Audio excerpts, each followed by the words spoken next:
An absolute hush fell over the grand hall. It was not because the orchestra had paused or a guest had fainted. No, this was the sound of something unforgivable happening in real time. Right there, in the heart of Thornton Manor, under the magnificent shimmer of crystal chandeliers, Camille Ashford, the stunning fiancée to Chicago's most feared crime lord, raised a single slender finger. It was aimed directly at a terrified server, and she was about to end his career, just as she had done to so many others before. The entire room froze solid. Waiters, bartenders, the guards posted at every entrance, even the seasoned event planner, all held their breath. They recognized this pattern. When Camille's famous temper ignited, a life was about to be destroyed, and tonight, her rage was a blazing inferno. Just then, something completely unforeseen occurred. A single voice sliced through the tension. It was not a shout, not even disrespectful, but it was firm, like a current that would not be turned aside. The voice belonged to Evelyn, the newest event assistant. She was a quiet young woman, someone who had started this job just 3 days earlier. Nobody would have ever imagined she would even look up, much less challenge the fiancé of a mob boss in a room filled with 300 of the city's elite. And yet, there she was, with her spine straight as an arrow, unwilling to be a silent witness. Every single pair of eyes in the hall turned in her direction. Camille's voice was a venomous whisper, laced with shock and pure rage. "What did you just say?" Yet Evelyn did not back down. She maintained her solid stance, her gaze polite but incredibly strong. At that very moment, completely unnoticed, Gabriel Thornton, the master of this empire, was stepping back inside from the balcony. He had just concluded a call when he paused. He immediately sensed the thick, suffocating tension. His head turned slowly, and his gaze took in the entire tableau. He saw his own fiancée, publicly shaming an employee, and a lone young woman bravely blocking her path. Gabriel remained perfectly still. Not a word escaped his lips. He simply observed. A strange quickening started in his chest, a powerful feeling that made him suddenly doubt everything he thought he knew. Camille's subsequent shriek shattered the silence. "You are fired! Gather your belongings and leave this instant." Yet, Evelyn's reply was completely steady. "Ma'am, if you would just permit me to clarify the situation." That single exchange was the pivot upon which everything was about to turn. Then, a collective gasp rippled through the room as an even more stunning event unfolded.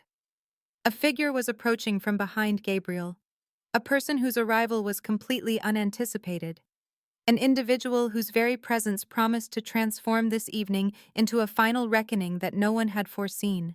This story will prove to you that the people who stay silent are not always the weak ones. They are often the most dangerous. It is a reminder that cruelty always has an expiration date, and that one voice, at the right moment, can bring an entire empire of lies crashing down. If you have ever stayed quiet when you should have spoken up, this story will stay with you long after it ends. Hit that like button if you believe that bullies should never win, share this with someone who needs to hear it, and subscribe so you never miss our most powerful stories. The figure was Nana Teresa, Gabriel Thornton's own grandmother. At 78 years old, her brilliant silver hair was fastened in a severe bun on her nape. Her gaze was as keen as a blade, and she held a beautifully carved oak cane. Her pace was deliberate, but every tap of her cane on the marble floor resounded through the silent hall like the beat of a distant war drum. Not a single soul dared to draw a deep breath, for they all understood precisely who Nana Teresa was. She was the matriarch who had single-handedly raised Gabriel following the tragic death of his mother. She was the one individual that Gabriel Thornton, Chicago's most formidable crime boss, held in complete and total esteem. If she voiced an opinion, he paid attention. If she issued a command, he would comply, not from a place of fear, but from the profound love and admiration a grandson has for the woman who raised him. Now, This formidable woman was positioned right behind Gabriel, her gaze locked onto Camille with an intensity that seemed to pierce straight into the younger woman's very spirit. Gabriel pivoted, a brief hint of astonishment flashing across his features. "You are here." Nana Teresa offered no glance toward her grandson. She gave a single, curt nod, and then proceeded into the heart of the ballroom. As she moved, the assembled guests parted before her instinctively, creating a wide path. Not one person risked obstructing her path. Not one person dared to murmur a word. The only sound was the rhythmic strike of her cane on the polished floor, a metronome counting down the seconds in the suffocating quiet. Camille was frozen, a statue of fury. Her hand remained in the air, her fingers still aimed at Henry, yet her entire form was locked and completely paralyzed. She was, of course, acquainted with Nana Teresa. They had met on 2 prior occasions, both of which were short, formal meetings, meticulously orchestrated to allow Camille to showcase her most flawless and charming personality.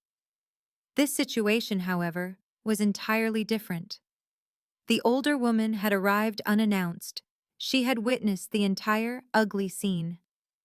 Nana Teresa halted her advance just a few feet away from Camille.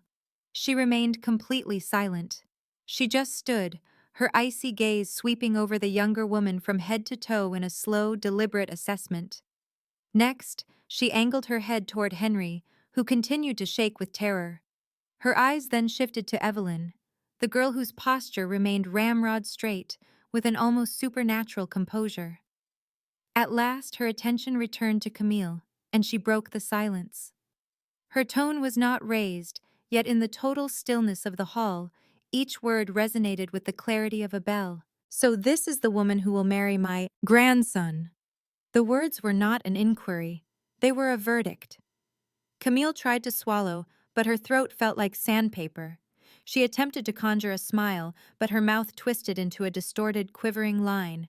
"Nana," she managed to say, her voice cracking into a higher pitch, "I had no idea you would be here. This is such a lovely surprise." There was no returning smile from Nana Teresa. She did not even offer a nod. Instead, she cocked her head slightly, examining Camille as one might observe a curious insect. "A surprise," she repeated, drawing out the word. "I do not believe I am the one who is surprised tonight. I imagine it is the guests who are truly surprised. Surprised to see the manner in which you behave toward the staff." The color vanished from Camille's face. The change was so sudden that everyone could see it happen.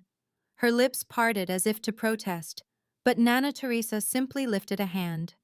It was a tiny movement, but it had the immediate effect of silencing Camille. "I witnessed the entire affair, child." Nana Teresa continued, her voice maintaining a placid tone, as if she were merely commenting on the evening sky. "My eyes saw you thrust your finger in a man's face because of a minor error.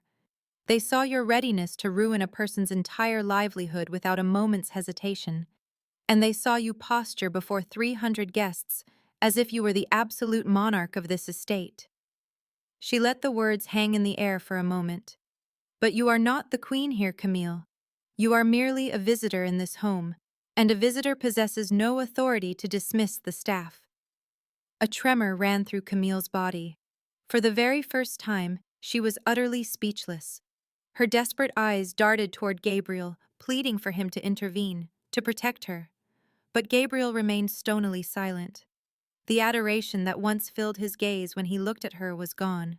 In its place was uncertainty and profound disappointment, the expression of a man confronting a terrible truth he had never wished to see. The atmosphere in the grand hall was stretched so tight it felt as if it could snap at any second. And into that suffocating silence, Henry suddenly collapsed to his knees. The impact of his knees on the stone floor made a sharp, ugly noise, but the physical pain meant nothing to him. He was oblivious to the 300 sets of eyes staring at him. His entire world was focused on one fact: he was losing it all. "Please," Henry begged, his voice shaking and fragile, like it might shatter. "Please, just give me one more chance. My little girl, she's in the hospital. She is only 12 years old. She is fighting leukemia. He paused, struggling to choke back a sob that was clawing its way up his throat.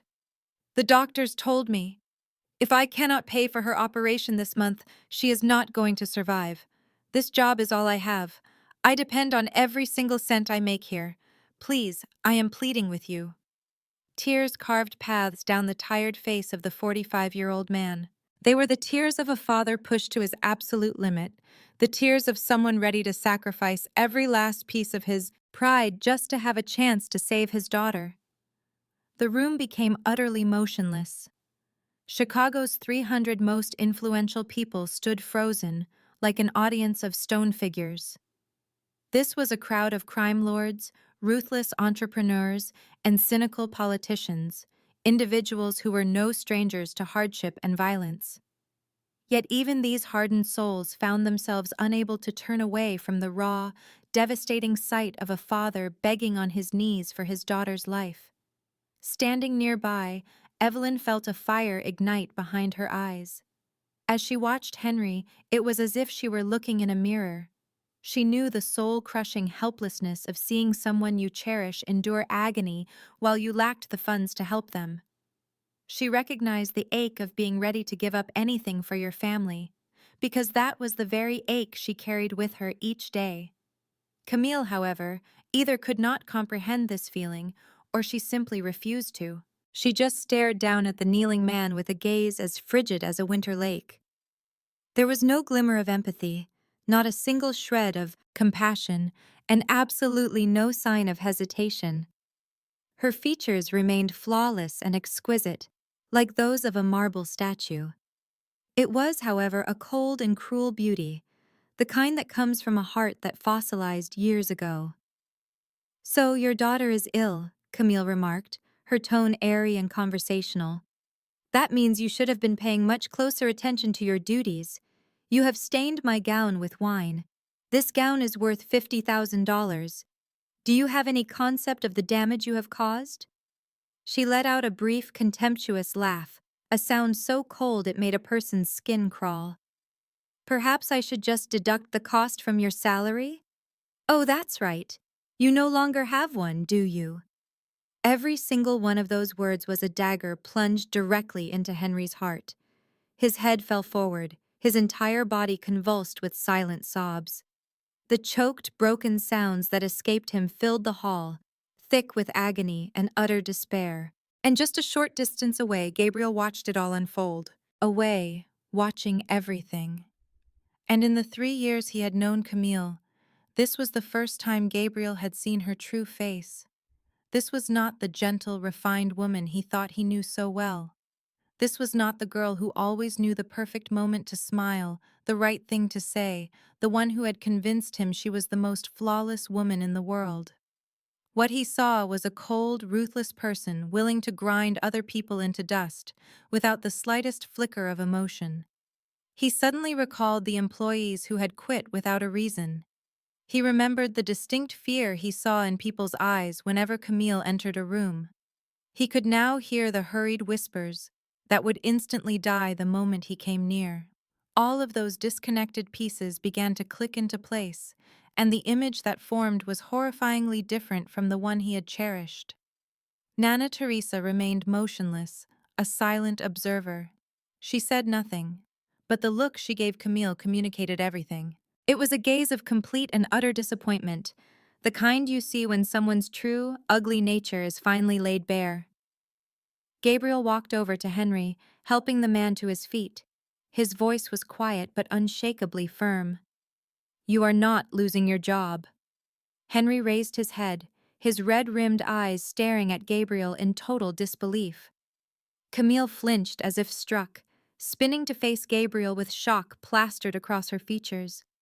But Gabriel did not even glance her way. His attention was solely on Henry as he continued. "Your daughter will receive treatment. I will handle all of it." Only then did he turn to Camille. His eyes were colder than she had ever seen them before. "We will talk about this later." Camille's mouth fell open to protest. But in that precise instant, the phone in her pocket began to vibrate, with a call from an unknown number. And that was the moment her world began to crumble. This, however, was just the start, because the secret Camille was hiding was 1,000 times more sinister. Just 4 weeks earlier, Gabriel Thornton's life had been absolutely perfect. Or, at the very least, that was the illusion he was living under. At 36 years old, Gabriel Thornton was the most powerful mafia boss in Chicago, the sort of man whose name alone could command the respect and fear of the entire underworld. Yet Gabriel was not like the other leaders. He had not constructed his empire upon the blood and suffering of the innocent. He built it upon principles of fairness and deep loyalty, guided by a single unbreakable rule he had learned from Nana Teresa: never harm people who do not deserve it. Within Chicago's criminal circles, Gabriel was known as a man of genuine honor. He shielded poor neighborhoods from the poison of drug dealers. He provided help to struggling families who had no one else to turn to. He delivered punishment to those who preyed upon the vulnerable. And he absolutely forbade anyone in his organization from ever laying a hand on women or children. It was for this reason that people respected him. Their loyalty was not born from fear, but from the fact that he had earned it. And standing beside this powerful man was Camille Ashford, the woman he had chosen to be his partner for the rest of his existence. Gabriel had met Camille 3 years ago during a charity fundraising event. She was stunning. She was incredibly intelligent.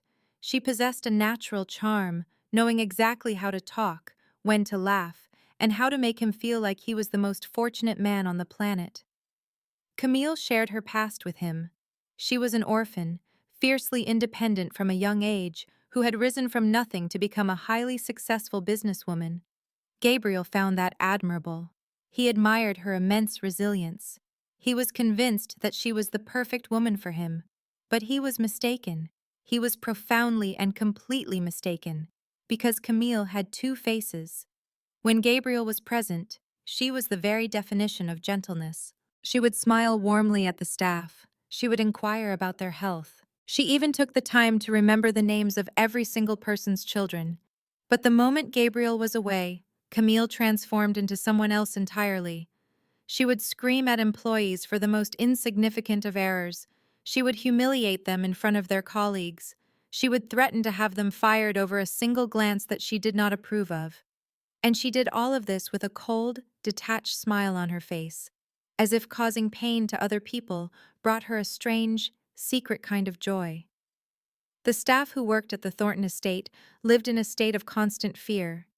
They did not dare tell Gabriel the truth, because they knew Camille would discover a way to punish them for it. They could not afford to quit, because they needed the money to support their families. The only thing they could do was clench their jaws, tolerate the abuse, and pray that each day would conclude without incident. But now, standing in the grand hall of Thornton Manor and witnessing how Camille treated Henry, Gabriel started to remember everything. He remembered the maid who had resigned so abruptly 2 months ago without offering any explanation. He remembered the elderly chef who had served his family for 15 years, then suddenly requested a transfer to another location. He remembered the unmistakable fear in the staff's eyes whenever Camille walked into a room.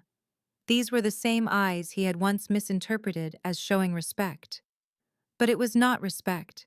He saw that now. It was terror. It was pure, unadulterated terror. Gabriel felt a tightness in his chest, an immense pressure as if he were being crushed. He had been so thoroughly deceived. For 3 long years, he had shared his life with a woman he did not actually know. He had fallen in love with a carefully constructed mask. He had been preparing to marry a complete stranger. His gaze scanned across the hall and finally landed on his most trusted bodyguard, Marco. The man had been with him for 10 years, as loyal and constant as a shadow. Gabriel gave a subtle nod, a silent command for Marco to approach. He spoke in a low voice, his words as cold as steel. Investigate her, everything. Her past, her present, every single thing she might be hiding. I need to know all of it. Marco simply nodded, not saying a word. He understood what was being asked of him. He always understood. Gabriel turned his attention back to Camille, who was desperately trying to compose herself after Nana Teresa's silent condemnation. She was still beautiful, still captivating, still flawless in every visible way. But Gabriel could no longer see that beauty. All he could see was the deception. All he could see were the lies that were wrapped in an elegant and expensive package. All he saw was a stranger standing before him in his fiancée's dress. And in that chilling moment, Gabriel had to wonder how much more there was about Camille that he did not know. How many secrets was she keeping from him? How many lies had he blindly believed? He did not realize that the answers to those questions would arrive much sooner than he thought, and they would prove to be more brutal than anything he could have ever imagined. Because Gabriel was completely unaware that the woman he had trusted above all others was concealing a past that had the power to destroy everything he had built. 3 weeks before this, on a bitterly cold winter morning, Evelyn Sinclair walked through the gates of the Thornton estate, her heart pounding against her ribs. She was 27 years old. Her dark brown hair was secured in a neat bun, and her green eyes were bright with a desperate kind of hope. This was her third job in just 1 month. She was working as an event assistant at the mansion belonging to the most feared mafia boss in all of Chicago. The pay was not spectacular, but it was enough to bring her one small step closer to achieving her goal. And for Evelyn, every single cent was as precious as a piece of gold. Life had never been kind to her. Evelyn became an orphan at the age of 5. A violent car accident had claimed both of her parents on a single stormy night. She and her younger sister, Chloe, who was only 2 years old at the time, were sent to St. Mary's Orphanage on the edge of Chicago. People often said that an orphanage was a place that provided care for children with nowhere else to turn. But St. Mary's was not a place of comfort. St. Mary's was hell on earth. Evelyn could still remember the nights she felt weak from hunger because she was being punished and was not allowed to eat. She could still feel the sting of the lashings she received for the crime of crying because she missed her mother. She could still see the face of the head matron, a woman with eyes as cold as ice and a perpetually wicked smile. That woman had turned Evelyn's childhood into an endless series of nightmares from which there was no escape. But the physical pain was not the worst part. The most excruciating pain came when Evelyn was 10 and Chloe was adopted by another family. They ripped the sisters apart. They did not even permit Evelyn to say a proper goodbye. The couple simply arrived, signed some papers, and took Chloe away as if she were just an object to be claimed. Evelyn wept for months on end. She made a solemn vow that one day she would find her sister again, no matter what it took. At 16 years old, Evelyn ran away from the orphanage. She wandered the streets of Chicago, accepting any job she could find just to survive. She washed dishes in restaurant kitchens. She cleaned office buildings late at night. She handed out flyers on windy street corners, doing anything that would earn her a few dollars to pay for food and rent a tiny room in a rundown apartment building. She had no diploma, no family, nothing to her name but her own 2 hands and an unbreakable will. But she managed to survive. She fought for her place in the world. She never lost hope. And then, 2 years ago, a miracle occurred. Evelyn found Chloe again. Her sister, now 22, was living in a small apartment after her adoptive family had gone bankrupt and had simply abandoned her. But the happiness of their reunion was quickly eclipsed by terrible news. Chloe was suffering from a congenital heart condition. She needed surgery. The cost was $200,000, an astronomical sum for 2 orphaned sisters who had absolutely nothing. From that day forward, Evelyn began to work non-stop. She took on 3 jobs at the same time, working 16 hours a day, 7 days a week. She had no holidays, no time for herself. Her life was consumed by a single goal: to earn enough money to save her sister. And the new job at the Thornton estate was another part of that desperate plan. On her very first day, an older employee pulled Evelyn aside into a quiet corner. She was a middle-aged woman with tired eyes and a voice that was barely a whisper. "Listen, kid," the woman said, her eyes nervously scanning the hallway as if she was afraid someone might overhear them. I am going to give you one piece of advice. You need to stay far away from Miss Camille. Evelyn frowned in confusion. Who is Miss Camille? The woman let out a heavy sigh. She is the boss's fiancée. She looks beautiful and acts very sweet. But you cannot let that fool you. Whenever the boss is not around, she is an absolute devil, the woman warned. Held Evelyn's hand in a tight grip. Do not argue with her. Do not look her directly in the eye. Do absolutely nothing that gets her attention. If you do, she will make you regret it. Evelyn gave a small nod, but she felt no fear inside. She had already survived the hell of living on the streets. She had known the misery of going days without food. She had stared down the very worst that this world could offer. A wealthy woman who enjoyed tormenting people was nothing compared to the nightmares she had already overcome. That evening, Evelyn made her way back to the decaying little apartment in the slums of South Chicago. The place was just a single room, its walls stained with dampness and a window that refused to fully close. Still, it was her home. It was the one place where she and Chloe still had one another. Chloe was lying on the small bed that was shoved into a corner. Her sister was only 24, but she was thin and pale, her lips completely drained of color from her anemia. Her heart condition was steadily getting worse. The doctor had told them she needed surgery within the next 6 months. Without it, her heart would fail. You are home, Chloe said in a fragile voice, forcing a faint smile. How was the new job? Evelyn moved to sit on the edge of the bed, taking Chloe's cold hand into her own warm ones. It is very good. The pay is even better than I was hoping for. She was lying. She always lied to keep her sister from worrying. Chloe looked at her, her eyes filled with a deep, quiet sadness. You work far too much. You have gotten so much thinner. Evelyn just shook her head and smiled again. I am fine. I am strong. Long after Chloe had drifted off to sleep, Evelyn pulled out her savings book and stared at the number inside. $15,000. That was everything she had managed to save after 2 years of working herself to the very bone. $15,000 toward a goal of $200,000.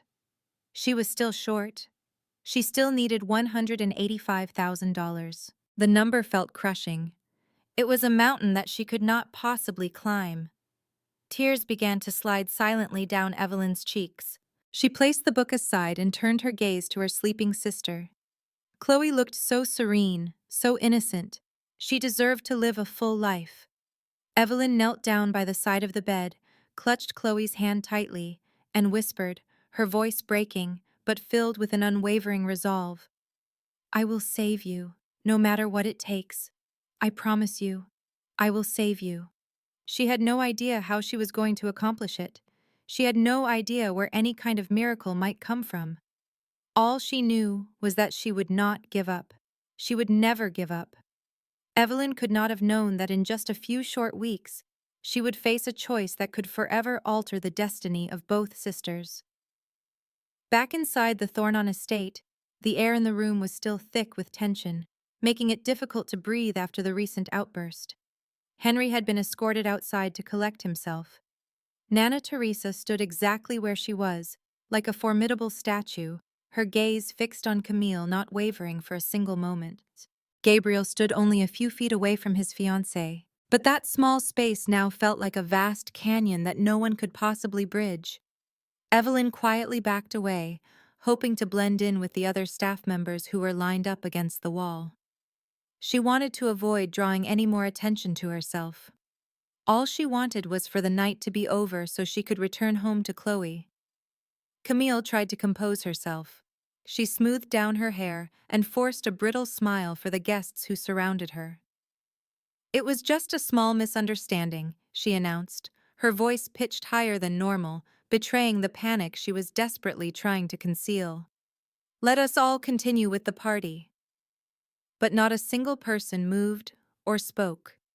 300 guests remained completely still, like figures carved from stone, their eyes still locked on Camille with a mixture of curiosity, suspicion, and even a hint of disdain. They had all witnessed her true nature. They had watched her cruel treatment of a helpless old man. No forced smile was going to erase that image. Just then, the phone inside Camille's pocket started to ring. The shrill sound sliced through the heavy silence of the hall, as jarring as a fire alarm in the dead of night. Camille flinched at the noise. She pulled the phone from her pocket and glanced at the screen, which displayed an unknown number.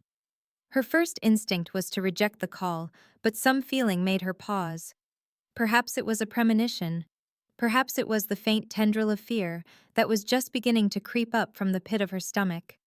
She pressed the button to answer. "Hello," she said, her voice still coated in a thin layer of false calm. A man's voice answered from the other end of the line, as cold as ice, speaking as slowly as if he were reading a death sentence aloud. "Justice has finally come for you, Victoria." Camille froze completely, the blood draining from her face in an instant. Her eyes grew wide with pure horror. Her hand started to tremble so violently that she nearly dropped the phone. Victoria. Someone had just called her by that name. The name she had buried 5 years ago. The name she was certain that no one on earth would ever remember again. Her real name. "Who are you?" Camille whispered into the phone, her voice shaking beyond her ability to control it. "What is it that you want?" But the only response from the other end was a mocking laugh. It was a laugh that was cold, bitter, and completely saturated with hatred. And then the call was over. Camille remained standing there, phone in hand, her face as white as a sheet of paper. She was unable to move. She was unable to think. She only knew that the past she had worked so hard to escape had finally found her. Gabriel had watched the entire exchange. He saw the dramatic change in Camille's expression. He saw the undisguised terror in her eyes. He saw her hand shaking like a leaf caught in a storm. And he knew, without a doubt, that the call had been anything but ordinary. Victoria. He had heard the name the man on the phone had used for Camille. But his fiancée was Camille Ashford, not some woman named Victoria. So who was Victoria? Nana Teresa's brow also furrowed in deep thought. She had lived long enough to know when a person was hiding something, and the woman who stood before her was very clearly hiding a secret of enormous size. A low murmur started to spread through the room. Whispers moved like ripples across the surface of a still lake. What just happened? Who was that on the phone? Why does she look so absolutely terrified? Camille could feel the weight of hundreds of pairs of eyes fixed directly on her. She could feel the suspicion in the room growing thicker with every passing second. She knew that she needed to do something. She had to say something. She had to regain control before everything spiraled completely out of her grasp. But before she could even form the words, the phone in her hand buzzed once more. It was a text message. Camille stared down at the phone's screen. The message was from the same unknown number. She had no desire to read it. She did not dare to read it, yet her eyes were helplessly drawn to the words that glowed on the bright screen. "You think running away to Chicago means you got away? I am here now. Boston has not forgotten you." The phone slipped from Camille's grasp. It struck the marble floor with a sharp, cracking sound that echoed through the profound silence of the hall. Camille just stood there, her entire body shaking like a tree in a hurricane. Her face was a ghostly white. Her lips parted, but not a single sound came out. Boston. The name of the city hit her like a dagger straight through her heart. Boston was the place she had spent the last 5 years trying to forget. Boston. The place that held the darkest secret of her entire life. Everyone in the hall saw the phone fall from her hand. Everyone saw the raw panic that had taken over Camille's face. The murmurs in the room grew louder, and eyes filled with curiosity, suspicion, and a hungry anticipation for what was about to unfold. Gabriel took a step forward, bent down, and picked up the phone from the floor. Camille desperately wanted to stop him. She wanted to snatch the device back from his hand, but her feet felt as if they were nailed to the floor. She could not move an inch. She could only stand there and watch as Gabriel read the message displayed on the screen. It felt as if time itself had stopped. Gabriel read every single word with a slow, deliberate pace. His face remained a neutral mask, but his eyes darkened, like a clear sky quickly filling with storm clouds. When he finally raised his head to look at Camille, his gaze was colder than anything she had ever experienced. "Camille," Gabriel said, his voice dangerously low and solid, like the sound of a judge's gavel striking down. "What happened in Boston?" Camille opened her mouth. She wanted to speak. She wanted to try and explain. She wanted to craft a perfect, believable story, just as she had done so many times over the years. But no words would come. Fear had wrapped itself around her throat like a vice. Fear had stolen every carefully prepared sentence she had ever known. Gabriel took one step closer to her, his sharp gaze cutting right through her defenses. "I am going to ask you one more time," he said, each word perfectly clear and sharp. "What happened in Boston? And who is Victoria?" Camille flinched as if she had been struck by the name. Victoria. Gabriel had heard it. He had heard the man on the phone call her by her real name. There was nowhere left for her to run or deny it. There were no lies left that could possibly cover this up. Camille stammered, her voice trembling so much it sounded pathetic. "He is just some crazy person. I do not know him. I swear to you, I have no idea who he is." Gabriel stared at her. He watched the frantic, terrified motion of her eyes darting back and forth. He saw the immense strain that was twisting her features into an ugly mask. He looked at everything she was in that moment, and he knew. He knew that she was lying, just as she had been lying to him for who knows how long. Nana Teresa moved to stand at Gabriel's side. She did not say a word. She simply stood there. Her eyes were fixed on Camille, her disappointment and contempt both obvious and undeniable. Her presence was a powerful statement that Camille was not just facing Gabriel, she was facing the entire Thornon family. From her corner of the room, Evelyn quietly watched everything unfold. She did not understand the details of what was happening. She did not know the significance of Boston. She had no idea who Victoria was. But she could feel it with a certainty deep in her bones that this night was not going to end peacefully.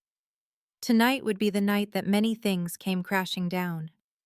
300 guests stood as still as statues, their eyes completely locked on the drama playing out in front of them.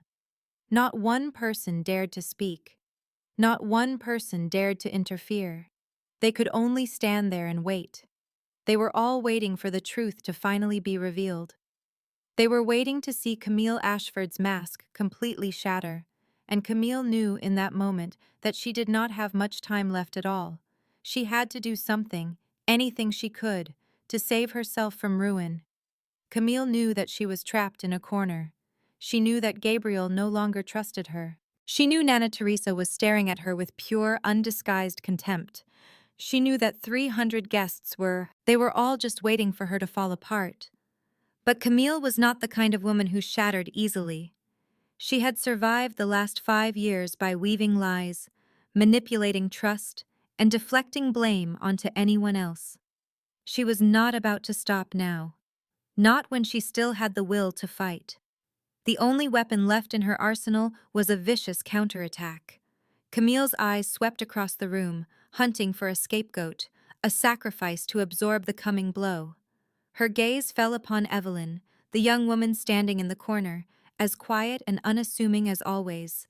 Her, Camille decided instantly. She is the one who caused this. She is the one who had the nerve to challenge me in front of everybody. She is the weakest person in this entire room, and Camille was prepared to destroy her completely. "It is her!" Camille yelled, her fingers stabbing toward Evelyn like a dagger. "She is the mastermind behind this entire thing." The whole hall flinched, and every single head turned toward Evelyn, who stood completely frozen in disbelief. Camille marched toward her, her features contorted by a storm of fury and terror. "She is a spy!" Camille shrieked, her piercing voice echoing off the high ceilings of the grand hall. "Someone sent her here to destroy me! She is the one who made contact with that man on the phone. She is the one who orchestrated this whole charade to ruin my life. A wave of murmurs spread through the crowd. Guests exchanged uncertain glances, their eyes darting from Evelyn to Camille and back again. They had no idea who to trust. They could not distinguish fact from fiction. All they knew for sure was that the evening's drama was escalating with every passing moment. Evelyn stood motionless, feeling hundreds of eyes on her, each one a sharp needle. She could feel the poison of suspicion filling the air around her. She felt them turning her into the villain for a crime she did not commit. But Evelyn was not afraid. She had endured far too much injustice to be frightened now. She had been wrongly blamed too many times at the orphanage to lose her nerve over these false accusations. All she had to do was speak the truth. She knew the truth would be her shield. Evelyn raised her head, her gaze locking with Camille's. Her green eyes were perfectly calm and clear, like a still lake at dawn. "Ma'am?" Evelyn stated, her voice soft but completely unwavering. "I have only been employed here for 3 days." She paused, allowing the weight of her words to settle in the silent room. "Just 3 days. I know nothing about a place called Boston. I know nothing about that phone call.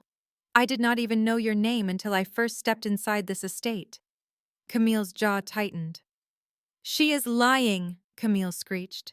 "She is lying to every single one of you. Do not listen to a word she says." But Evelyn did not even flinch. She simply stood her ground, her back straight, her chin high, and her gaze fixed forward. She felt no need to defend herself any further. She did not need to plead with anyone to believe her story. The truth was right there, obvious and undeniable. 3 days. No one could orchestrate a conspiracy that complex in only 3 days. Gabriel stood positioned between the two women, observing everything. He looked at Camille, who was panicked, shouting, and throwing accusations in every direction like a cornered animal desperate to escape. Then his gaze shifted to Evelyn, who stood with a serene calm, facing each accusation with a level of composure that was almost surreal. One woman was pure chaos, the other was pure stillness. One woman offered baseless blame, the other offered simple, unassailable truth. Gabriel did not need much time to figure out who was telling the truth. He had survived in the criminal underworld long enough to distinguish the corrupt from the honest with just one look. And right now, Camille's eyes held the raw terror of a person on the verge of being exposed. Evelyn's eyes, in stark contrast, were clear, like a person with absolutely nothing to hide. "Enough," Gabriel commanded.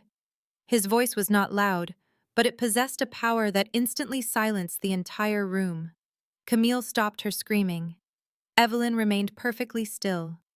300 guests held their collective breath. Gabriel turned to face Camille directly. His eyes were as cold as polished steel.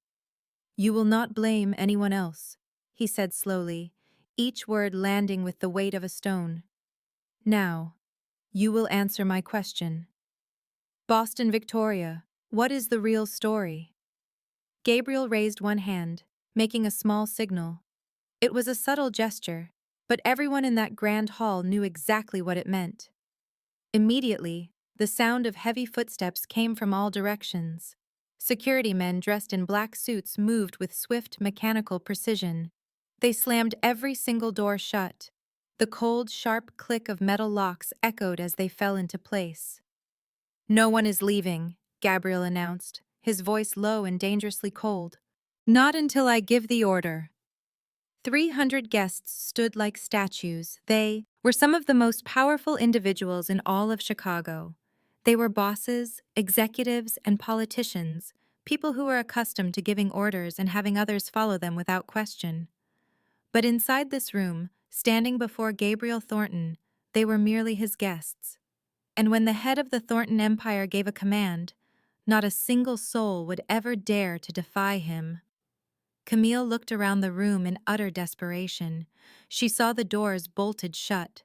She saw guards stationed at every possible exit. She saw faces that were once friendly, now staring at her with a mixture of curiosity and scorn.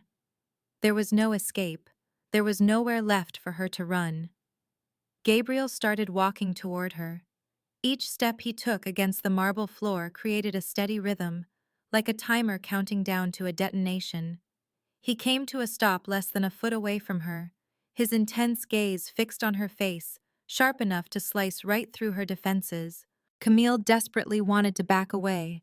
She wanted to escape those piercing eyes, but her feet felt as if they were nailed to the floor.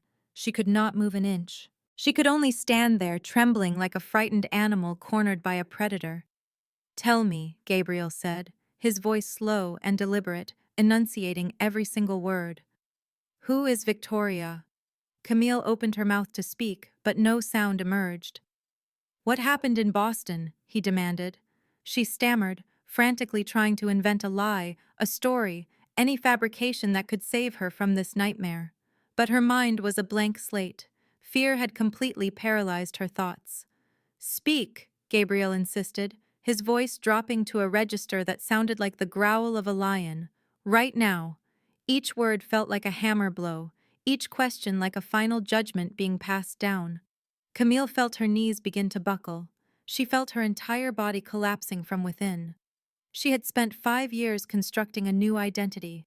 5 years burying her past. 5 years becoming Camille Ashford, the flawless woman who stood beside the most powerful mafia boss in Chicago. And now, it was all about to be demolished. In one single night, because of a single phone call, because of one text message.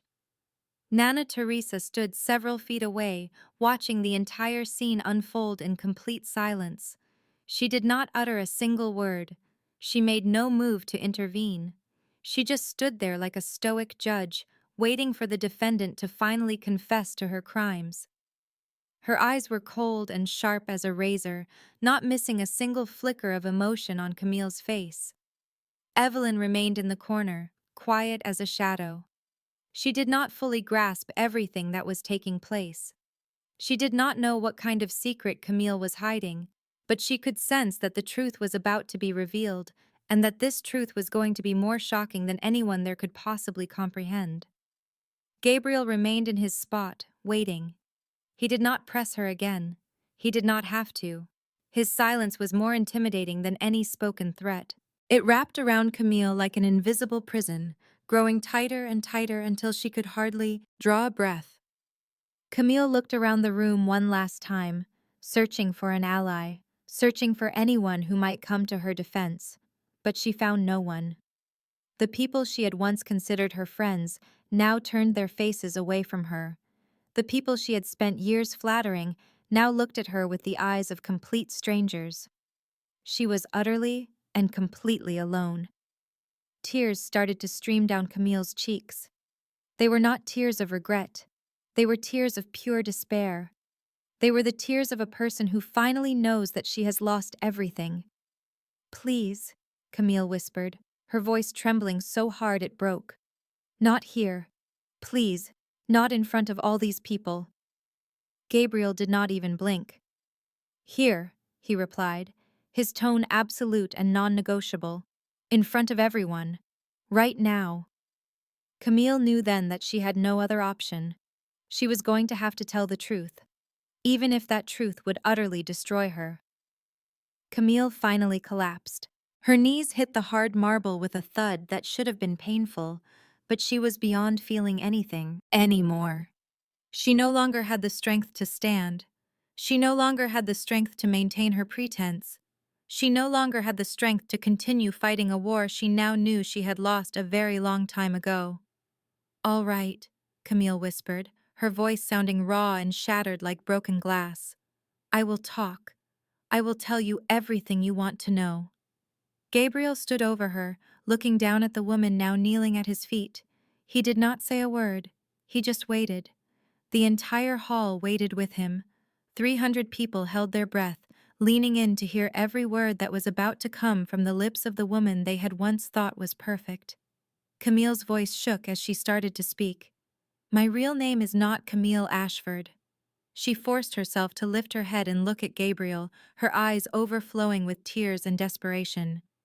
"My real name is Victoria. Victoria Ashford." A wave of shocked murmurs swept through the entire hall. Victoria Ashford, not Camille. Her entire identity had been a lie, a carefully constructed facade that she had maintained for years. Gabriel did not speak. His face remained as cold and hard as granite. But deep in his eyes, something had just been extinguished.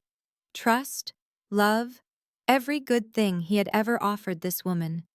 Camille, who was actually Victoria, continued speaking. Each word felt as if it were being painfully dragged up from the depths of the hell she had tried to bury for the past 5 years. 5 years ago, I was living in Boston. I was employed by a major financial corporation. I served as an assistant to the executive board. She paused, swallowing hard as if the words themselves were too heavy to speak. I embezzled money from the company. $2 million. A collective gasp echoed across the vast hall. $2 million. It was an astonishing amount of money. It was a crime that seemed impossible to forgive. But that was not the most terrible part of her story. The worst part was what Victoria had done next to cover her tracks. When the firm finally discovered the money was missing, Victoria's voice shrank to a ragged whisper, heavy with shame, as she continued. I pointed the finger at someone innocent, the chief financial officer. His name was Richard Donovan. She squeezed her eyes shut, as if the darkness behind her eyelids was a shield against the words she had to speak. He was a truly decent man. He had placed his trust in me. He looked after me as if I were his own younger sister. And I repaid that kindness by creating false evidence to ruin him. I gave false statements to the police. I committed perjury on the stand in court. I systematically annihilated his entire life. Hot tears streamed down Victoria's face. He was dismissed from his job. He was labeled a common criminal. His wife walked out, taking their child with her. He lost absolutely everything. His house, his loved ones, his good name, all of it. All because of what I did. She lowered her head, her body trembling with uncontrollable sobs. I was fully aware of his innocence. I knew I was destroying an honorable man. Yet I never once stopped. I was far too terrified, far too much of a coward. I was only thinking of saving myself. A heavy, suffocating silence fell over the grand hall. Not a single person uttered a sound. Not one person dared to move. They remained in place, completely stunned by the confession they had just witnessed. The poised, enchanting, and seemingly flawless woman they all looked up to was nothing more than a charlatan and a thief. She was someone who had demolished an innocent person's existence to protect her own. When the initial shock subsided, Victoria spoke again, her voice now a hollow echo, like a vessel without a spirit. I took the funds I had embezzled and fled to Chicago. I dedicated 2 years to meticulously erasing my history and cultivating a fabricated persona, eventually emerging as Camille Ashford, a supposed orphan who had achieved success from nothing. A harsh, bitter laugh escaped her lips. It was a complete fiction. Every single part of it. I never built a thing. I constructed my new identity on a foundation of stolen money, on the tears of another human being, and on the profound suffering of a man who did nothing wrong. Gabriel was frozen in place, as if he had been turned to stone. He could not process what he was hearing. The woman he cherished, the woman he was preparing to make his wife, the very woman he had trusted above all others in the entire world. Their whole relationship had been an elaborate deception, a masterful act that had gone on for 3 whole years. You claimed you built your career entirely on your own, Gabriel said, his voice low and strained, as though every word was a crushing weight upon his soul. You said that you valued justice above all else. You told me you despised those who preyed upon the vulnerable. He stared down at Victoria, his gaze so frigid that it made her tremble. But you are the one who preys on others. You are the one who crushed an innocent person under your heel. You are the very thing you claimed to hate. Victoria had no reply. All she could do was remain on her knees, weeping, accepting each accusation as if it were a whip striking her spirit. And in that precise moment, the large, ornate doors of the hall were thrown open with a thunderous crash. A brilliant shaft of light flooded in from the corridor, perfectly framing the silhouette of a man who stood at the entrance. He had taken advantage of the commotion near the service entry during a changing of the guard, slipping through a door a careless staff member had left unlatched for a moment, and had managed to breach the outer security. Every head in the room turned toward the entrance, and the sight before them captured their attention, refusing to let it go. He appeared to be a man around 55 years of age. His hair was a wild, tangled mess of white, looking as though it had not been touched by a comb for many months. His face was skeletal and drawn, with sharp, protruding cheekbones and skin that was creased and pale, the complexion of a person who had endured an unbearable amount of agony for too long. He was dressed in an old, threadbare suit, the type that might have once fit a prosperous professional. Now, however, it was discolored and worn through at the elbows and shoulders. His leather shoes were split and covered in a thick layer of grime from the road. But the most terrifying aspect of his presence was not his dilapidated state. The truly horrifying feature was his eyes. They were bloodshot and wild, filled with a burning hatred and anguish that had been accumulating for years. These were the eyes of someone who had been stripped of everything he held dear. The eyes of a man who had been cast into the deepest part of an abyss. The eyes of a person who had dedicated his life to a desperate search for justice. Two security guards immediately moved to intercept him, stepping forward to bar the stranger's path. But Gabriel raised a single hand, motioning for them to stand down. He needed to find out who this man was. He needed to understand why this man had materialized at this specific time. And somewhere in the pit of his stomach, he already suspected he knew the truth. The man strode into the hall, and each step landed with a heavy finality, as if he bore the entire weight of the world. His reddened eyes scanned the room, passing over the sea of unfamiliar faces.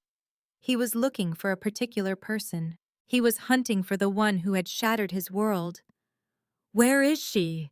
the man demanded, his voice a raw rasp, quivering with raw feeling. "Where is Victoria Ashford?" That name exploded in the silence like a bolt of lightning from a cloudless sky. Victoria Ashford. The very name Camille had just admitted was her true identity.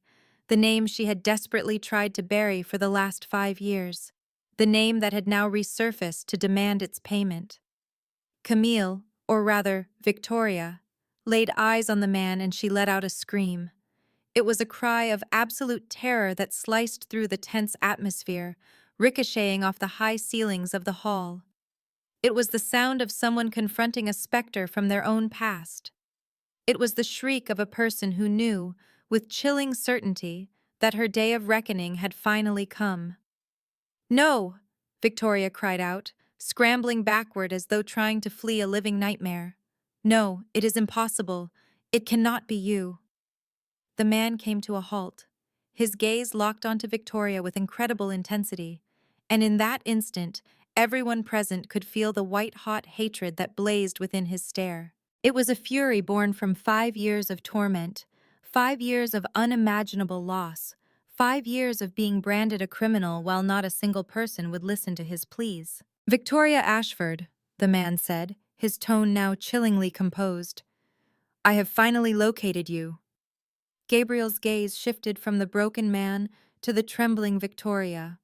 He did not need to ask any questions to understand who this was.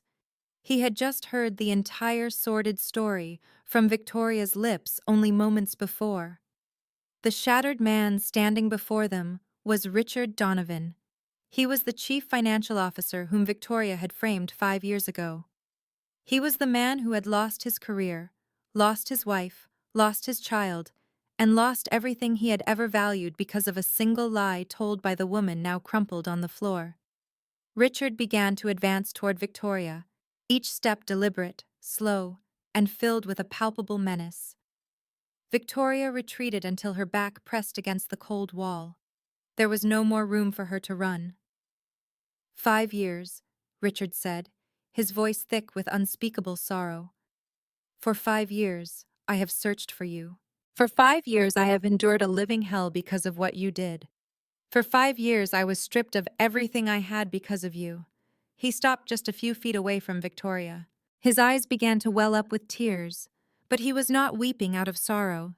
He was crying because, after all those agonizing years of misery, he had finally found the person responsible for his ruin. "Do you have any idea how I have survived?" Richard asked, his voice shattering into pieces. "Do you?" Victoria offered no response. She could only weep and shake uncontrollably, like a fragile leaf caught in a hurricane. Richard just stood there, his gaze fixed on Victoria with eyes that were red from countless sleepless nights and an eternity of suffering. He took a deep, shuddering breath, as if attempting to contain the violent storm of emotions raging inside him. Then he started to speak, to tell them all about the personal hell he had been forced to live in for the past 5 years. "When you set me up," Richard began, his voice trembling but each word ringing out with perfect clarity, "I refused to believe it. I was certain the truth would eventually surface. I was convinced that justice would prevail, but it never did. Your fabricated evidence was too flawless. Your lies were simply too believable. And I, a man of 50 years old with a 30-year career built on integrity, was branded a common thief." He paused, swallowing with great difficulty. "I was terminated on the spot. Nobody was interested in my side of the story. Not one person was willing to consider that I was innocent. I was transformed into a pariah in a single day. 30 years of unwavering commitment. 30 years spent establishing my reputation. Every bit of it vanished into thin air because of a single falsehood you told." Victoria sobbed uncontrollably. But Richard did not waver. He had to say these things. He needed everyone in this room to understand what he had been through. "My wife," Richard went on, his voice cracking as he spoke of his family. "She did not believe my innocence. After 25 years of marriage, she looked at me as if I were a complete stranger. She told me she could not bear to live with a thief. She packed her bags, took our daughter, and she left me." Tears started to carve paths down Richard's weathered cheeks. "My little girl, she was only 15. When all of this took place, she was my entire world. She was the reason I woke up each morning and went to my job. And then one afternoon, she looked at me with eyes filled with such deep disappointment and told me she was embarrassed to have a father like me." His throat constricted with pain. That was the moment my soul completely shattered. The great hall was utterly still. 300 guests stood like statues, and many of them were openly weeping as they absorbed Richard's harrowing account. These were influential individuals, people accustomed to the harsh realities of life, yet even their hardened hearts were not immune to this raw display of suffering. "After I lost my career and my family," Richard continued, "I lost my home as well. No company wanted to employ a man with a conviction for embezzlement. Nobody was willing to offer me a second chance. I ended up living on the streets of Boston for 3 years. 3 years spent sleeping under bridges. 3 years spent pleading for enough food to survive. 3 years of being looked at as if I were less than human." He glanced down at his own hands. They were thin and calloused from a life of hardship. "There were nights I would stand on a bridge, gazing into the dark water far below, and I would think about how much simpler it would be to just let go. There were nights I held a blade, pressed it against my own skin, and wondered if a single motion could bring an end to all the pain." Victoria let out a tormented cry. "No, I beg you, stop! I am so sorry! I am so sorry!" But Richard paid her no mind. "I did not die," he said, his voice growing quieter now, as if he had moved beyond the peak of his agony and into a place of desolate emptiness. "I did not die because I was desperate for the truth. I needed to prove my innocence. I needed to find you and reclaim my justice." He stared directly into Victoria's eyes. 5 years. For 5 years, I endured a living hell because of you. For 5 years, I lost everything that mattered to me because of you. For 5 years, I searched every corner of this country for you. And now, today, I have found you." Victoria collapsed at his feet in a broken heap. Victoria collapsed at Richard's feet, her face drenched with tears. "I am so sorry," she wept, her voice shattering into broken pieces. "I know my actions were wrong. I know I did something that can never be forgiven, but I will fix this. I will do anything in my power to make this right for you. Take my money, restore your name, whatever you desire. I will do it. I beg you." Richard stared down at the woman groveling before him, and a laugh escaped his lips. It was a hollow, painful sound, more like a choked sob. "Make it right," he repeated slowly. "You claim you will make it right." He lowered himself, his eyes locking with Victoria's. "So tell me, can you return the 5 years of my life you stole? Can you undo the nights I was forced to sleep under freezing bridges? Can you bring my family back to me? Can you give me my daughter again? Can you restore the honor I lost? Can you give back everything you took from me?" Victoria had no answer. She could only weep and shake her head in defeat. No, she could not. No one ever could. What had been taken from him was gone forever. From a corner of the room, Evelyn observed the entire scene in silence. Tears slid down her own face, tracing paths on her cheeks. She deeply understood the agony in Richard's soul. She knew exactly how it felt to be wrongly accused and utterly disbelieved. She recognized the crushing despair of having the entire world abandon you because she had survived countless days just like that in the orphanage. Evelyn quietly retrieved a handkerchief from her pocket, walked over to Richard, and held it out to him. She offered no words, just this small gesture, yet it was filled with profound empathy and complete understanding. Richard looked at Evelyn, his expression startled. He accepted the handkerchief and gently wiped the tears from his face. "Thank you," he whispered. Evelyn simply gave a small nod before stepping away. She did not require his thanks. She only wanted him to feel that he was not alone, that another person recognized his pain, and that justice, no matter how delayed, had finally arrived for him. Gabriel remained completely still as Richard recounted his story. He absorbed every word, every single detail, and every ounce of pain the man had shouldered for 5 long years. With every sentence Richard uttered, the disappointment inside Gabriel grew deeper, carving out a hollow space in his chest. The fury within him swelled, becoming a raging storm. This was not anger directed at Richard. It was a cold rage reserved for the woman he had once cherished, the woman he had foolishly trusted, the woman who had deceived him for 3 entire years. Gabriel finally moved toward Richard. His footsteps were heavy and deliberate on the marble floor. He came to a stop just a single step away and looked directly into the bloodshot eyes of a man who had suffered far too much injustice. "What was the total amount that was stolen from you?" Gabriel asked, his voice low but perfectly clear. Richard looked back at him, taken aback by the unexpected question. It took him a moment to process what was being asked. Gabriel was referring to the money Victoria had embezzled from the company, the very money that had been used to frame Richard in the first place. $2 million? Richard replied, his voice thin and worn out. He immediately shook his head. "But I do not need the money."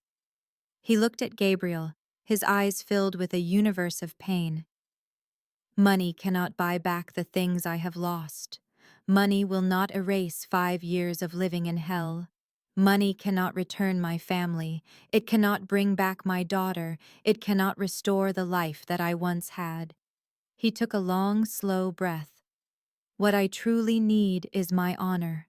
I need everyone to know that I am an innocent man. I need my name to be cleared of all wrongdoing. I need the world to finally hear the truth." He paused, his gaze resolute. "That is the only thing I want." Gabriel nodded his head slowly. He understood completely. He understood more than anyone else in that room, for he was also a man who placed honor above all else. In his world, a person's honor was their most valuable possession. If you lose money, you can always earn more. If you lose a house, you can build a new one. But if you lose your honor, absolutely nothing can ever replace it. "You will have both," Gabriel declared, his voice as solid and binding as an oath. Richard raised his head, scarcely able to believe the words he had just heard. "Both?" "Both," Gabriel affirmed. "The money and your honor. You will have both." He shifted his gaze toward Victoria, who was still kneeling on the floor. weeping like a lost child. Then his eyes returned to Richard. I will personally repay every single cent that she took from you. $2 million, transferred directly from my personal accounts. Victoria lifted her head, her eyes wide with utter shock. Gabriel, she said, her voice trembling uncontrollably. You do not have to do that. That is your own money. Gabriel did not even glance in her direction. He continued speaking to Richard as if Victoria was not even in the room. And I will ensure that the truth is made public. I employ the best lawyers in all of Chicago. They will assist you in reopening the case. They will prove your innocence before a court of law. They will guarantee that your name is completely cleared in the eyes of the public. He paused for a moment, and his eyes became chips of ice as they flickered toward Victoria. And she will answer to the justice system for what she did to you, for every single day of the hell she put you through. She will pay for it all, down to the very last penny. Richard just stood there, completely stunned. He could not comprehend what he was hearing. For 5 agonizing years, he had knocked on the door of every agency, every courthouse, and every law office. He had pleaded with people to just listen to him. He had tried to scream his truth to the entire world, but nobody ever believed him. Nobody wanted to hear what he had to say. Nobody cared about a homeless man with a story that sounded like pure madness. And now, standing right in front of him, was Gabriel Thornton, the most powerful and feared Mafia boss in Chicago. A man whose simple nod could alter the fate of the entire city. And that very man had just told him that he believed him, that he would help him, and that he would deliver him justice. Tears began to stream down Richard's cheeks once more. These were not the tears of suffering he had cried for so many years. These were tears of release. They were tears of hope. They were the tears of a man who was finally being seen, finally being heard, and finally being believed. You, Richard managed to say, his voice so thick with emotion that he could barely form the words. You actually believe me? I believe you, Gabriel replied, his voice softer now, yet still unwavering and certain. And I will make certain that the entire world believes you too. Richard could no longer contain his emotions. He wept openly. He cried with the raw abandon of a child, as if all the accumulated pain, all the crushing injustice, and all the endless, desperate nights of those 5 years were finally pouring out of him through his tears. This was the very first time in 5 years that someone had actually believed his story. It was the first time someone had looked him directly in the eye and affirmed that he was not a bad man. It was the first time that someone had chosen to stand on his side. Thank you, Richard sobbed, the words tumbling out between his fractured breaths. Thank you. Thank you so much. Gabriel rested a comforting hand on Richard's shoulder. You do not need to thank me. This is simply the right thing to do. Justice should have found you 5 years ago. I am only ensuring that it arrives late, rather than never arriving at all. Nana Teresa stood behind them, offering a quiet, approving nod. A warmth of pride filled her gaze as she looked upon her grandson. This was the Gabriel she had carefully raised. This was the man she had always known he could be. He was a man who could distinguish right from wrong. He was a man with the courage to stand up for justice. He was a man who was truly worthy of carrying the Thornton name. Gabriel then turned to look at Victoria. The woman was still a heap on the floor, her face a mess of tears, her entire body shaking like a leaf caught in a violent storm. There was a time when she was the most beautiful woman he had ever known. There was a time when he had wanted to spend the rest of his life with her. But now, as Gabriel looked at her, he saw nothing but a complete stranger. He saw a deceiver, a phantom of everything he once thought was real and true. He took a step to stand directly in front of her. The searing anger he had felt earlier was now gone. The only thing that remained was a profound exhaustion, a deep disappointment, and the hollow emptiness of a man who has just lost something precious. It was not love he had lost, but trust, the very ability to believe in someone he thought he knew so intimately. Victoria, Gabriel said, his voice low and heavy with finality. Our engagement is officially over. The words echoed through the grand hall like the tolling of a funeral bell. Victoria jerked her head up, her eyes wide with pure horror. No! She shrieked, her voice sharp with desperation. Gabriel, no! You cannot do this to me. I love you. I truly do love you. She began to crawl toward him, her arms wrapping around his leg in a tight, desperate grip, like a drowning person clinging to the last piece of wreckage. I will change. I promise I will change. I will become the woman that you want me to be. I will do anything you ask.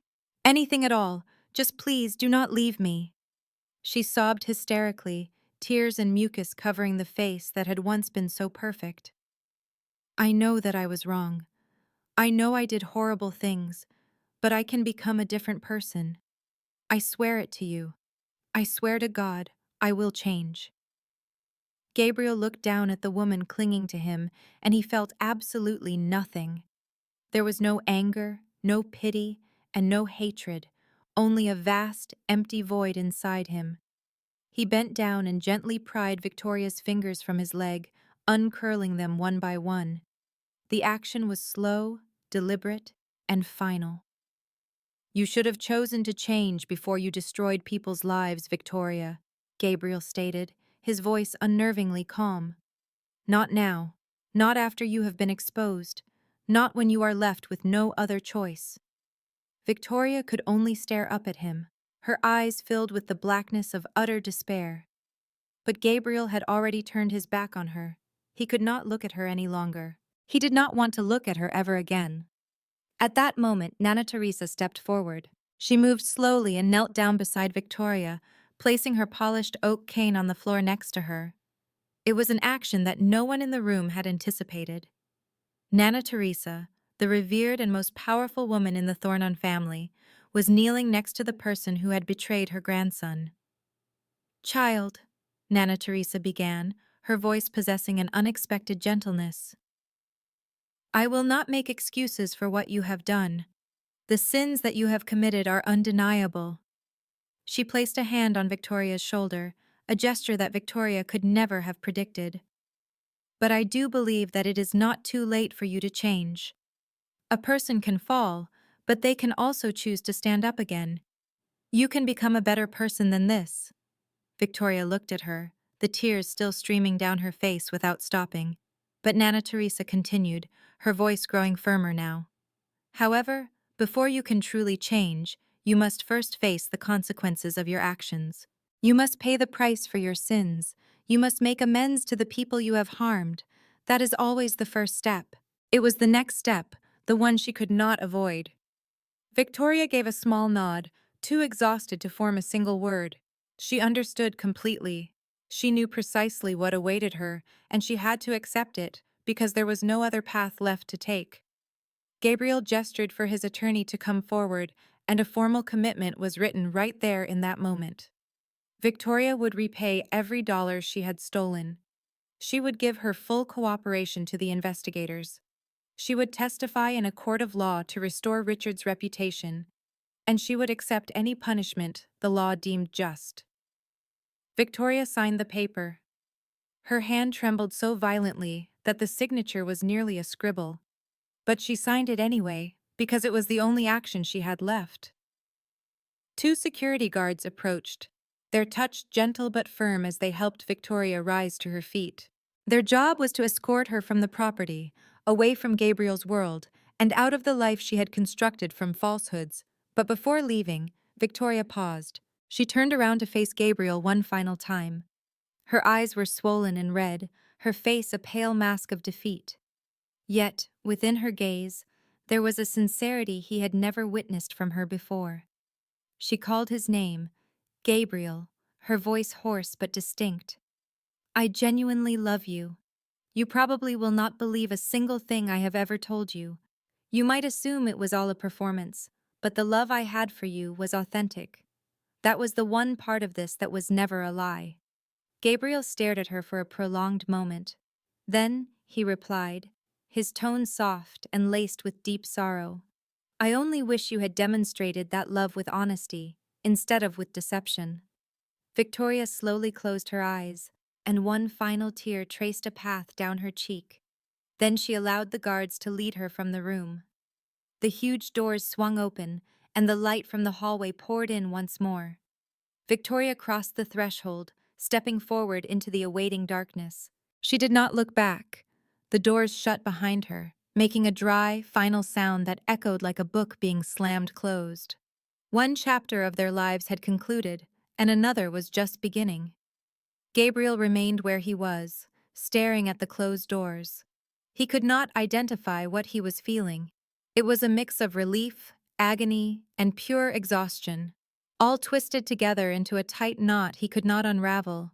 But he was certain of one thing. He had done what was right. And in the end, that was the only thing that truly mattered. The grand party dissolved into silence. The music stopped playing. The laughter died away. There were no more congratulations or polite handshakes. 300 guests moved out in a quiet procession, taking with them the incredible story they had just seen unfold. It was the story of Gabriel Thornton's fiancée, the seemingly perfect woman who was revealed to be a complete fraud. It was the story of Richard Donovan, a man who had been falsely accused for 5 years, at last having his name cleared. It was the story of justice, which had come late but had finally arrived. Thornton Manor felt cavernous and empty. The crystal chandeliers still cast their brilliant glow, but the light now seemed colder, less welcoming. The imposing walls remained standing, yet they seemed to whisper secrets about the drama that had just occurred. Gabriel stood by himself on the balcony, gazing out into the shadowed garden below. He had been there for an entire hour, not speaking a word, not making a move, just thinking about Victoria, about all the deceit. He thought about the 3 years he had thrown away on a beautiful illusion. Finally, he turned and went back inside. The grand hall was nearly deserted now. The household staff worked in a hushed quiet, clearing away glasses and carefully folding linens. They moved without a sound, as if they were afraid of disturbing the heavy atmosphere that had settled over the entire house. And that is when Gabriel noticed her. Evelyn. She was standing in a distant corner of the hall by herself, methodically stacking chairs. She did not request help from anyone. She did not offer a single complaint. She simply worked, as if this evening had been just another ordinary night. Gabriel began walking in her direction, his footsteps making soft sounds on the marble floor.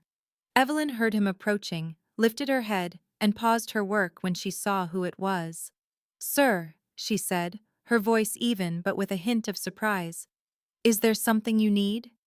Gabriel did not respond immediately. He just stood there observing her, taking in the sight of the 27-year-old woman with dark brown hair pulled back in a neat bun.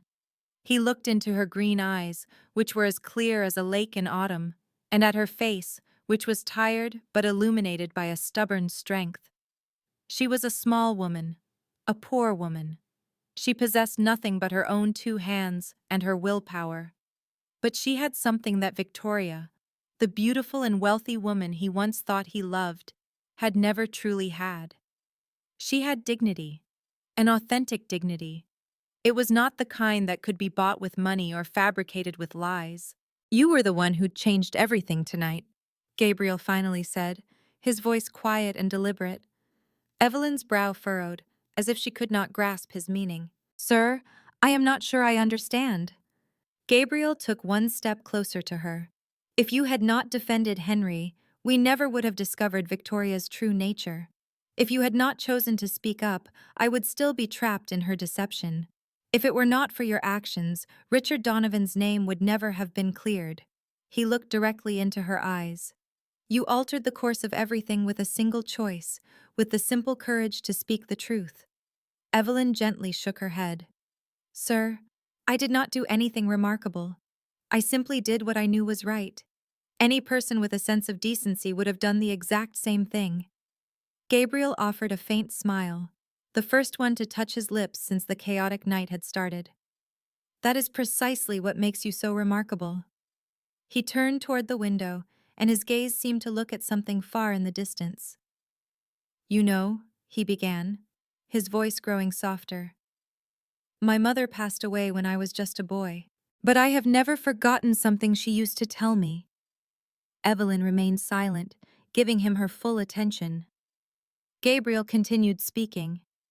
She said that a good person is not defined by their power, or by their money or their fame.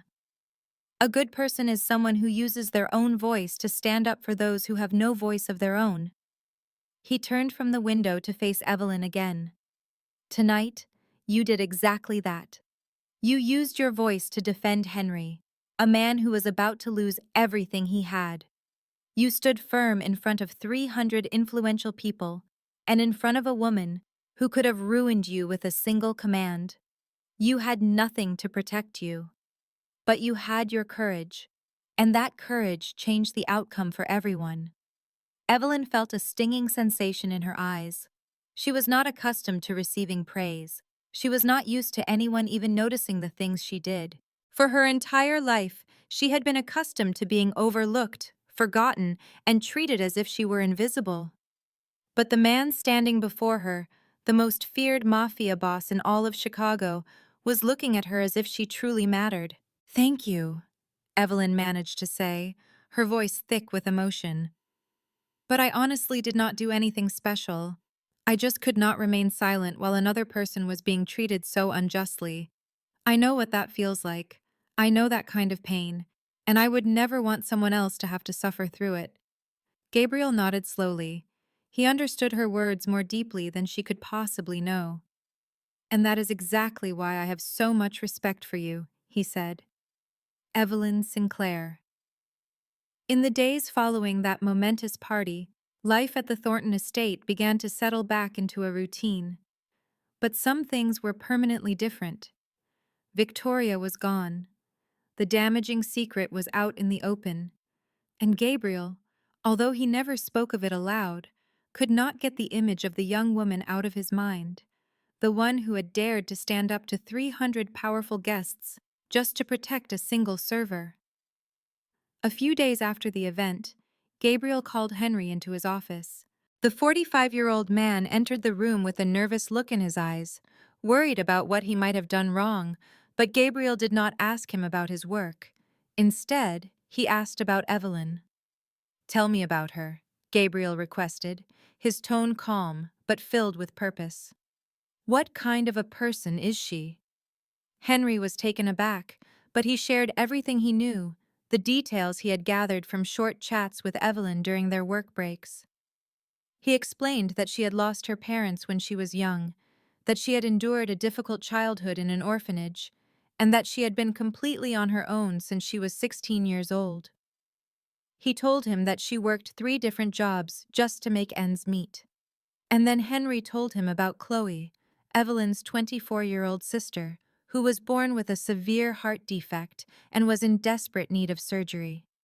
The operation would cost $200,000, an amount of money Evelyn could never imagine earning. "She works constantly, sir," Henry explained, his voice filled with sympathy. 16 hours every day, 7 days a week. You can see her getting thinner right in front of you, but she never once complains.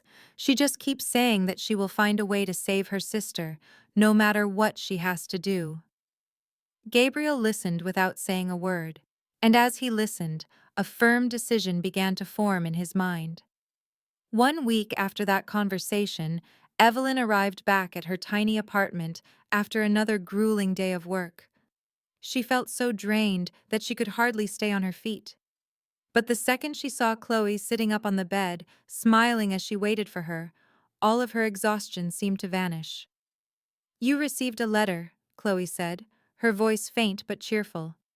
"It is from the hospital." Evelyn frowned. A letter from the hospital? She could not recall having any scheduled appointments or tests. She took the envelope from her sister, tore it open, and started to read the contents. Then, she became completely still. Her eyes grew wide. Her hands started to tremble uncontrollably. She read the letter a second time and then a third, as if her mind refused to believe what her eyes were seeing. The letter stated it clearly. The total cost for the surgery for Chloe Sinclair had been paid, $200,000, settled in its entirety. There was not a single penny left to pay. "What is wrong?" Chloe asked, a note of worry in her voice as she watched her sister stand there as if she were frozen. Evelyn. Evelyn could not answer. Tears started to stream down her face. But these were not the tears of hardship and pain that she had cried so many times before. These were tears of pure joy, tears of profound relief. They were the tears of someone who had just discovered that miracles can actually happen. She looked down at the letter one more time, scanning the page for the name of the person who had sent this gift. But there was no name listed. There were only the words, "Anonymous benefactor." No name, no return address, and no request for repayment. But Evelyn knew. Deep in her heart, she knew exactly who it was. There was only one person who could have done something like this. Only one person knew about her situation. And only one person had looked at her with such profound respect and told her that she had changed everything. The name on the letter was Gabriel Thornton. Evelyn pressed the single sheet of paper against her heart as her body finally gave way to sobs. She wept for Chloe, who would finally be saved. She wept for the crushing burden she had carried alone for 2 long years, a weight that had just vanished. She wept because, in a world that had always ignored her, someone had finally seen her, had cared enough to help her, and had asked for absolutely nothing in return. "What is it?" Chloe's voice was thin with alarm. "Why are you crying like that?" Evelyn moved to the edge of the bed and gently took her sister's frail hand. "You are getting the surgery," she managed to say, her voice cracking but soaring with an impossible joy. "You are going to get well. You are going to have a long life." Chloe just stared, her eyes huge with disbelief. "Are you serious? Where did you get the money?"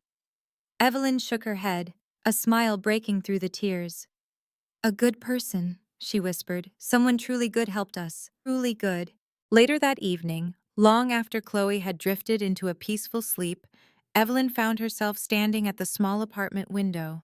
Her gaze traveled across the city to the distant hill where the Thornton estate glowed, its countless lights shining like a private constellation of stars. She did not whisper a thank you into the night.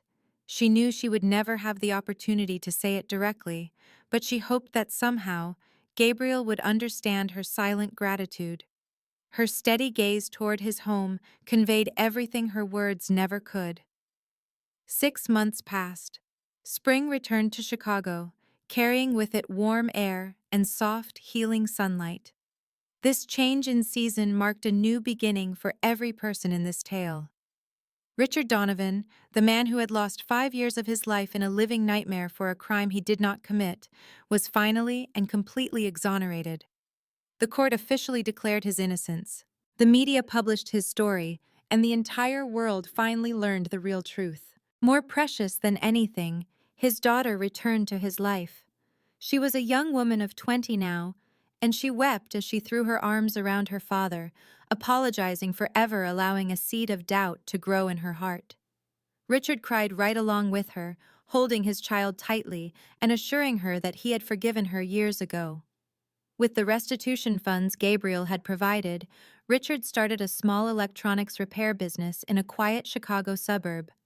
The shop did not make him a wealthy man, but it gave him purpose and deep contentment. He woke up each morning with a smile, enjoyed his work, and returned home to his daughter every evening. His life was beautifully simple, and it was everything he ever needed. Chloe, Evelyn's sister, underwent a successful operation. The procedure took a grueling 8 hours, but the outcome was better than anyone had dared to hope. The lead surgeon confirmed that Chloe could now expect to live a completely normal and healthy life. When Evelyn heard those words, she collapsed to her knees in the sterile hospital corridor and began to sob uncontrollably. The tears were not from sorrow. They came from a place of profound relief, because for the first time in her adult life, she was free from the constant, terrifying fear of losing the person she cherished most in the world. Victoria, who was once known as Camille, formally accepted the consequences of her actions. Her full cooperation with the official investigation earned her a suspended sentence rather than time in prison. She started intensive therapy, beginning the painful work of confronting the deep-seated trauma that had twisted her into such a cruel person. Her path to becoming a better person would be long and difficult, but she had finally taken that critical first step. And Evelyn, the quiet, unassuming woman who had found the courage to speak truth before 300 of the city's most powerful figures, was promoted. She became the new event manager for the Thornton estate. She no longer had to juggle 3 different jobs. Her days of waking at 4 in the morning and collapsing into bed at midnight were finally over. At long last, she could live a regular life, with a stable career and an income sufficient to support herself and her sister. In the months that followed, Gabriel and Evelyn let their connection grow organically. They did not hurry it or try to force it into a specific shape. They did not feel the need to label what was developing between them. They simply existed in each other's presence. They shared long, quiet conversations on the balcony as the sun painted the sky in shades of orange and purple. They sipped hot tea together on freezing winter mornings. They exchanged small, knowing smiles when their eyes met across a crowded room. They shared moments of comfortable silence that were filled with unspoken understanding. One perfect spring evening, Gabriel and Evelyn stood together on the estate's grand balcony, looking over a garden exploding with new blossoms. A soft breeze drifted past, rich with the fragrance of roses and jasmine. "Thank you, Evelyn," Gabriel said, his voice deep and warm. "Your courage changed everything." Evelyn turned to face him and offered a genuine, radiant smile that was as brilliant as the sun appearing after a week of rain. It was her first true smile after enduring so many years of hardship and suffering. It was the smile of a soul that had finally discovered a sense of peace. For the first time for every one of them, the story had a good ending. The conclusion arrived with hidden truths being dragged into the open light. It concluded with justice finally being served. It concluded with shattered hearts slowly beginning to mend. It concluded with the profound tranquility that each of them had so rightfully earned. This tale offers us a powerful lesson about human existence. It shows that the truth, no matter how deeply it is buried, will always find its way to the surface.